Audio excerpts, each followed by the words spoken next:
आज एक इम्पॉर्टेंट बात इसलिए है क्योंकि जो ईरान, इजराइल और अमेरिका युद्ध हो रहा है, उसमें अब युद्ध एक ऐसे मोड़ पे आ गया है जहां पे भारत केवल मूक दर्शक बन के नहीं रह सकता है। युद्ध एक निर्णायक मोड़ पे है।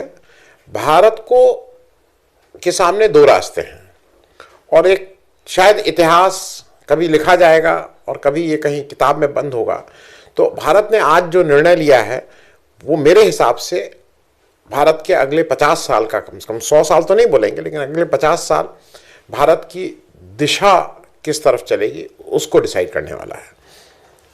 पहले जरा समझ लें कि आज युद्ध कहां पहुंचा। आज अगर 27 तारीख को बात कर रहे हैं, 28 फरवरी को हुआ था, तो महीने की बात करें तो 1 महीना आज कंप्लीट हो रहा है। हफ्ते की बात करें तो ठीक 4 हफ्ते आज कंप्लीट हो रहे हैं और दिन की अगर बात करें तो 28 दिन कंप्लीट हो चुके हैं। और अभी तक एक जिसको आप कह रहे हैं ना कि बहुत दिक्कत है, पूरी दुनिया में अफरा तफरी है,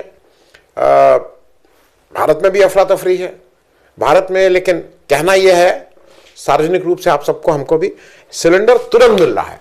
अगर सिलेंडर आपका खत्म हुआ और आप जब फोन करते हैं, फोन रखने से पहले सिलेंडर आ जा रहा है। पेट्रोल की कोई दिक्कत नहीं है, पेट्रोल पंप पे जाने से पहले पेट्रोल आपके यहाँ भर जा रहा है, वो आपके यहाँ आके कह रहा है कि हम डोर डिलीवरी कर देंगे।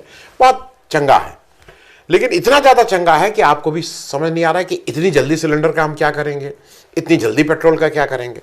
तो ऐसे हाल, और ये मैं इसलिए कह रहा हूँ कि भाई आजकल ये सरकार ने कहा है कि अगर कहीं से भी ये खबर आती है कि सिलेंडर नहीं मिल रहा है या लाइन लगी है तो उसको जेल में डालो, बिल्कुल जेल में डालो। जब सिलेंडर आपको घर बैठे फ़ोन करने के 1 घंटे के अंदर, क्या 10 मिनट के अंदर सिलेंडर आ जा रहा है, आपके घर पे पेट्रोल पहुंच जा रहा है, तो इसमें तो ये बदमाशी वाली बात है।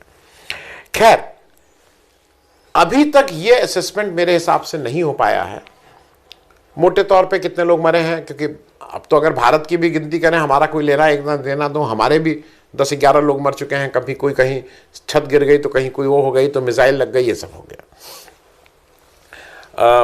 ईरान क्या एक एस्टिमेट है, ईरान के कुछ लोग मरे हैं, इजराइल के मरे हैं, लेबनान में 1000 से ज़्यादा मर गए हैं।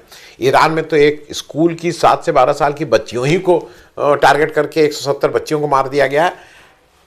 फिजिकल जो मौत के मुंह गए हैं वो असेसमेंट भी अभी फाइनल नहीं हुआ है। आर्थिक नुकसान कितना हुआ है ये बहुत फाइनल नहीं हुआ है।